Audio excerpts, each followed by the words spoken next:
Dear students, this is Praveen Kumar Agarwal from Management Department. Welcomes you in my today's lecture of Principles of Economics.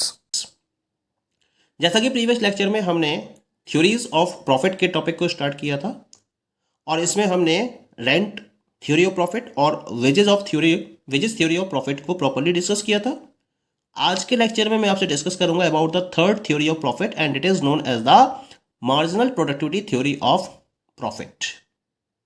This theory was propounded by professor martial.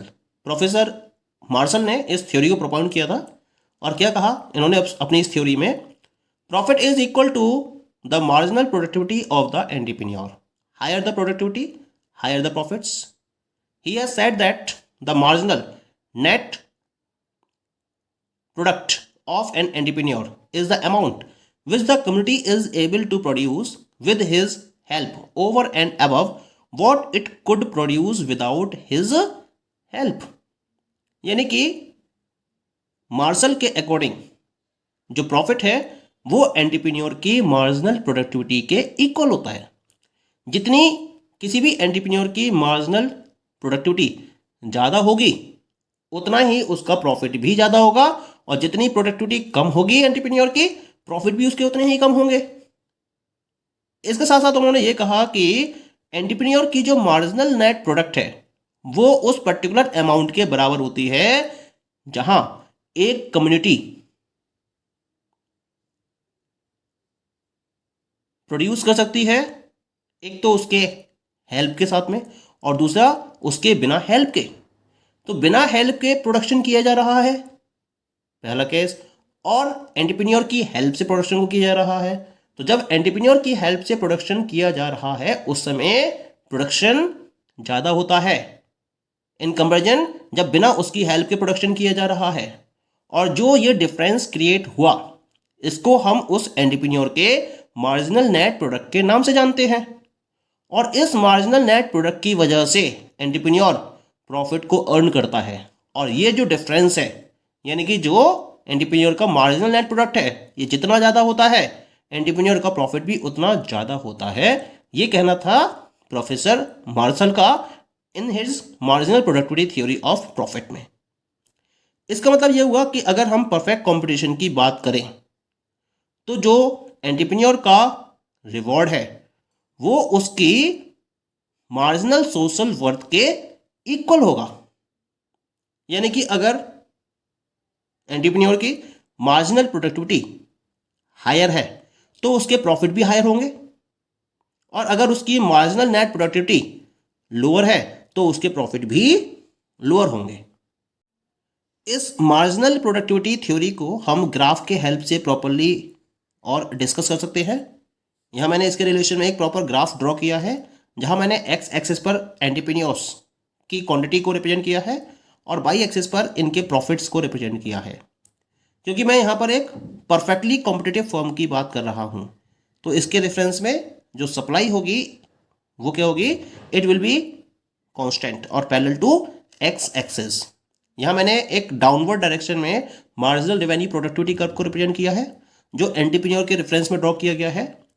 Initially market में जो particular supply थी entrepreneurs की वो O M dash के बराबर थी और उस ओ एम डैश के रेफरेंस में, ठीक है, जो सप्लाई थी वो एस डैश ई डैश के बराबर थी।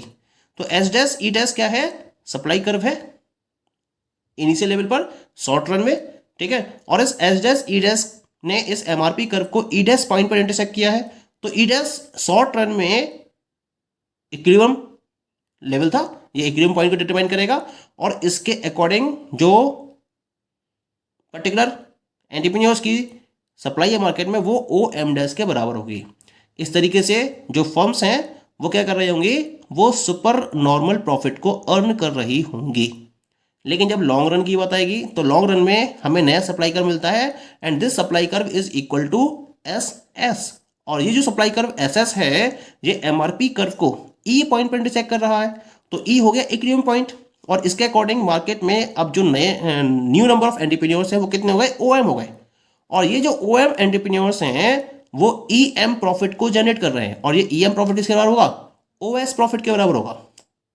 तो इस तरीके से लॉन्ग रन में जो नंबर ऑफ एंटरप्रेन्योर्स हैं वो इंक्रीज हो जाते हैं, और जो सारी फर्म्स हैं, जितने भी एंटरप्रेन्योर्स हैं, they are earning only the normal profit. तो शॉर्ट रन में तो ये 100% प्रॉफिट को अर्न कर लेते हैं, ठीक है, लेकिन लॉन्ग रन में क्या होता है, जितने भी एंटरप्रेन्योर्स हैं दे मेक नॉर्मल प्रॉफिट्स, और ये नॉर्मल प्रॉफिट किसके बराबर है, this is equal to EM, या फिर इसको हम ओएफ के बराबर भी कह सकते हैं, ठीक है। लेकिन शॉर्ट रन में क्या था, जो नंबर ऑफ एंटरप्रेन्योर्स थे वो ओएम ना रहकर ओएम डैश थे, और इसकी वजह से ये क्या कर रहे थे, ये सुपर नॉर्मल प्रॉफिट को अर्न करने की पोजीशन में भी थे। तो इसको मैंने यहाँ पर थ्योरी में प्रॉपरली डिफाइन भी किया है, यहाँ से आप प्रॉपरली इसको नोट भी कर सकते हैं अपने नोट्स में, ठीक है। तो इस तरीके से ये जो थ्योरी है ये डिफाइन करती है कि परफेक्ट कंपटीशन की कंडीशन में जितनी भी फर्म्स हैं, जितने भी एंटरप्रेन्योर्स हैं, वो लॉन्ग रन में नॉर्मल प्रॉफिट को अर्न करते हैं, और ये नॉर्मल प्रॉफिट किसके बराबर होता है, it is equal to EM और OS as per the diagram, okay. Now we will discuss about the next theory of profit, fourth theory, dynamic theory of profit. इस प्रॉफिट की थ्योरी को हम दो पार्ट में डिस्कस करेंगे। The first one is the no profit in stationary state, और दूसरा part है इसके अंदर profit arises only in dynamic condition और डायनेमिक वर्ल्ड। तो पहले इसके पॉइंट की बात करते हैं, no profit in stationary state. तो डायनेमिक थ्योरी ऑफ प्रॉफिट अपने इस पर्टिकुलर पार्ट में ये स्टेट करती है कि स्टेशनरी स्टेट में कोई भी प्रॉफिट अर्न नहीं किया जा सकता। This theory is associated with the name of the American economist JB Clark. एक अमेरिकन इकोनॉमिस्ट थे, फेमस अमेरिकन इकोनॉमिस्ट थे जेबी क्लार्क। इन्होंने इस पर्टिकुलर थ्योरी को प्रोपाउंड किया, और क्या कहा इन्होंने, in a static world where the size of population, the amount of capital, the quantity and quality of human wants and method of production, technical production या technical knowledge, the organisation of business and so on remains the same, profits tend to disappear under the force of competition. यानी कि इन्होंने कहा कि जब हम static world की बात करते हैं, जहां पॉपुलेशन का साइज की बात करें, चाहे हम amount of capital, quantity and quality of human wants की बात करें, मेथड्स ऑफ प्रोडक्शन की बात करें, technical knowledge, organisation of business की बात करें, ये सब क्या रहते हैं, they all remain the same. और जैसे जैसे कंपटीशन बढ़ता चला जाता है, वैसे वैसे जो प्रॉफिट है वो डिसअपीयर होता चला जाता है, और एक टाइम के बाद इन पर्टिकुलर स्टैटिक वर्ल्ड में कोई भी प्रॉफिट अर्न नहीं किया जा सकता। क्योंकि जब हम प्रॉफिट की बात करते हैं तो हम इसको डिटरमाइन करते हैं with the help of the difference between selling price and cost. Selling price और कॉस्ट के डिफरेंस को हम प्रॉफिट का नाम देते हैं, यानी कि कॉस्ट के ऊपर जितना भी सरप्लस अवेलेबल होता है, इस सरप्लस को हम प्रॉफिट का नाम देते हैं। लेकिन अगर फ्रिक्शनलेस वे में कंपटीशन बढ़ता चला जाता है, तो जो सरप्लस है वो लगातार कम होता चला जाता है, और एक टाइम के बाद ये सरप्लस बिल्कुल ही खत्म हो जाता है। जब कभी भी सरप्लस की अवेलेबिलिटी होती हुई है तो उसकी वजह से प्रोडक्शन इंक्रीज होना स्टार्ट हो जाता है, और इस प्रोडक्शन के इंक्रीज होने की वजह से प्राइजेस लगातार कम होते चले जाते हैं, और इस प्राइस के कम होने की वजह से जो सरप्लस है वो लगातार डिसअपीयर होता चला जाता है। इसका मतलब यह हुआ कि अगर मैं स्टैटिक स्टेट की बात करता हूं, then in the static state each factor secures what it produces, and since cost and selling prices are always equal, there can be no profits beyond basis for the routine work of supervision. यानी कि अगर static situation की बात की जाती है तो हर factor केवल उतना ही सिक्योर करता है जितना ये प्रोड्यूस करता है, जितना इसने प्रोडक्शन करा उतने का दाम इसको मिल जाता है, उससे ऊपर नहीं मिलता है इसे। यानी कि जो सेलिंग प्राइस है और जो कॉस्ट है वो इक्वल हो जाती है।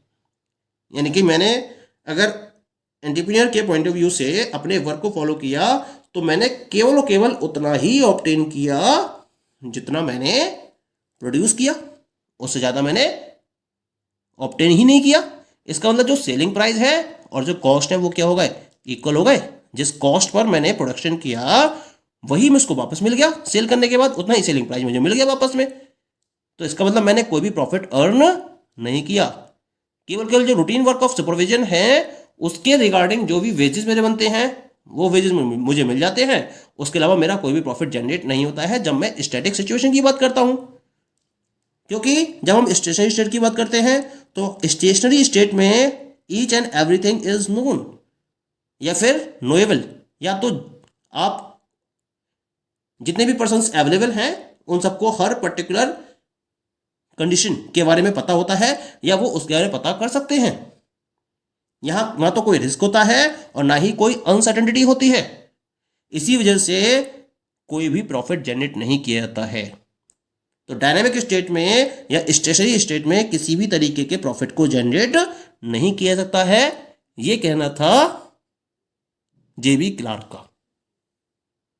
इसका मतलब प्रॉफिट को जनरेट कब किया जाता है, तो इसके लिए इन्होंने सेकेंड एस्पेक्ट को प्रोवाइड किया। इनका कहना है कि जो प्रॉफिट है it arises in dynamic world. Profit dynamic world में अराइज होता है क्योंकि हम स्टेशनरी स्टेट में नहीं रह रहे हैं। We are not living in a stationary state. हम जिस पर्टिकुलर वर्ल्ड में रह रहे हैं वो एक डायनेमिक वर्ल्ड है और यहां पर लगातार चेंजेस कांस्टेंट बेसिस पर अकर होते ही रहते हैं, लगातार चेंजेस हो रहे हैं। और जो क्लेवर एंटरप्रेन्योर्स हैं वो इन चेंजेस को प्रॉपर्ली वॉच करते रहते हैं, उन पर इनकी निगाहें रहती है कि किस तरीके से चेंजेस अकर हो रहे हैं इन द वर्ल्ड। और जैसे ही ये चेंजेस अकर होते हैं ये इसको एक अपॉर्चुनिटी के तौर पर देखते हैं। किसी भी तरीके से इन्वेंशन करते हुए या किसी और तरीके को फोकस करते हुए ये अपने प्रोडक्शन कॉस्ट को कम कर देते हैं।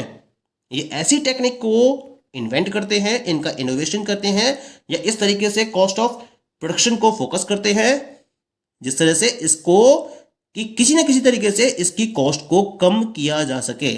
और जैसे ही ये कॉस्ट कम होती है इनका प्रॉफिट जनरेट होना स्टार्ट हो जाता है।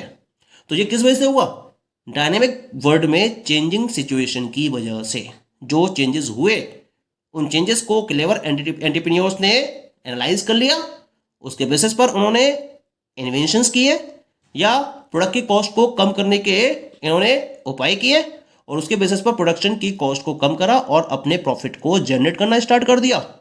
क्योंकि जब हम चेंजिंग वर्ल्ड की बात करते हैं तो ये लिमिटलेस अपॉर्चुनिटीज को प्रोवाइड करता है। और अगर आपके अंदर फार साइटेडनेस है, एक डेयरिंग और क्लेवर एंटरप्रेन्योर है आपके अंदर, तो उसके बेसिस पर आप इन लिमिटलेस अपॉर्चुनिटीज को प्रॉपर्ली आइडेंटिफाई कर पाते हो और इसके बेसिस पर अपने प्रॉफिट को जनरेट करते हो। क्योंकि इन पर्टिकुलर अपॉर्चुनिटीज को आप अपने फेवर में टर्न कर लेते हो और उसके बेसिस पर इस तरीके से प्रोडक्शन को पॉसिबल करते हो। या तो आप अपने प्रोडक्ट के प्राइजेस को हायर करने की पोजीशन में आ जाते हो इन अपॉर्चुनिटीज की वजह से, या फिर अपने प्रोडक्शन कॉस्ट को आप लोअर डाउन कर लेते हो और उस बेसिस पर आप प्रॉफिट को जनरेट करना स्टार्ट कर देते हो। केवल और केवल इसी वजह से क्योंकि ये वर्ल्ड क्या है, एक डायनेमिक है और यहां लगातार चेंजेस होते रहते हैं और उसके बेसिस पर आप लीड कर सकते हो और प्रॉफिट को रीप भी कर सकते हो, प्रॉफिट को जनरेट भी कर सकते हो। इसका मतलब जो ये थ्योरी है, इस थ्योरी के अकॉर्डिंग जो प्रॉफिट अराइज होता है it arises out of the changes. क्योंकि स्टैटिक वर्ल्ड में कोई भी चेंज नहीं होता है, इसी वजह से कोई भी प्रॉफिट जनरेट नहीं किया जा सकता। अगर कोई भी हम इकोनॉमी की बात करेंगे जहां चेंजेस नहीं होते हैं वहां किसी भी प्रॉफिट को अर्न नहीं किया जा सकता। केवल और केवल डायनेमिक वर्ल्ड में या डायनेमिक सिचुएशन में ही प्रॉफिट को अराइज किया जाता है, ये कहना है इस पर्टिकुलर थ्योरी का। Okay, the rest of the theories we will discuss in the next lecture. Okay, thank you.